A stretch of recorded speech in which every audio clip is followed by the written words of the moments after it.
now at step 6, and to use the Go tool to move from non-conducive emotions to conducive emotions, specifically for a situation or many different situations. So by using the tool at this step, you would have known how to evidence any non-conducive emotion in a particular situation and how to envision or imagine what may be conducive instead. So the techniques that we may use is to increasingly move from the non-conducive to conducive with several different techniques. Before we go into the techniques, let's just do a recap on what may be non-conducive and conducive emotions. So non-conducive or conducive. You probably have already by now an idea of what these may be from having observed yourself and concluded for yourself. So basically non-conducive emotions could be such as fear, anger, guilt, sadness, etc., or what is more commonly called the negative emotions. And there are many other variants, other types of negative emotions. So generally, these are non-conducive to happiness, as you probably have concluded yourself. The conducive emotions could be joy, serenity or calm, love, optimism. So these are examples of such, and there are also others, such as kindness or gratitude. And these are what are more commonly described as positive emotions. So the techniques is to basically shift, but also cultivate more and more these conducive emotions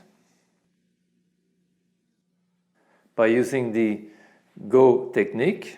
So Go, which stands for opt for, so opt for the positive or conducive emotions, and give up the non-conducive or negative emotions. And we will talk about techniques to opt for or cultivate the positive emotions. But first, in the use of the Go tool, so what is important actually is to keep opting or choosing or cultivating positive emotions, and therefore be able to move from a negative emotion to a positive emotion, and not simply be, let's say, in a state of negative emotion and try to be less angry, for example. So when one is angry or has fear, try to lessen fear. The problem is that it's between a negative emotion and less of a negative emotion, which means it's still in a negative state. So the technique is more to cultivate the positive emotions, and when we experience a negative emotion, then just acknowledge it, but then redirect to a positive emotion, which we've been practicing to experience anyhow. So therefore, we're not stuck into a state of negative emotion and less negative emotion by repressing it or fighting it, but rather we just accept it right away and shift right away to a positive emotion that we've been practicing to cultivate. So in terms of cultivating a positive or conducive emotion, there are many techniques that can be used. So simply some here could be the acronym REVA. One is recalling conducive or positive emotions, inducing, visualizing, or affirming.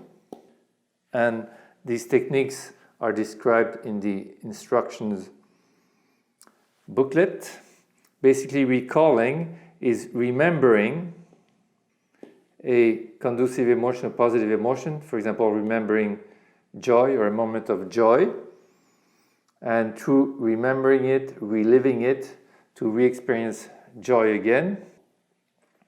Inducing meaning using, for example, music that would bring about a positive or joyful, calm emotion.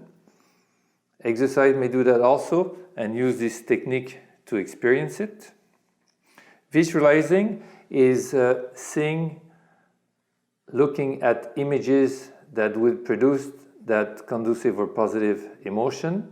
Sometimes it's just bright light, yellow bright light, that may produce a positive emotion in oneself. And affirming is using words such as joy is here, calm is here, I have it, I see it, and so on and so forth. And through these words, just again recall or induce a conducive or positive emotion. So then, as we are better and better in producing these conducive emotions, we can then use them to switch or redirect from a negative emotion to a positive one.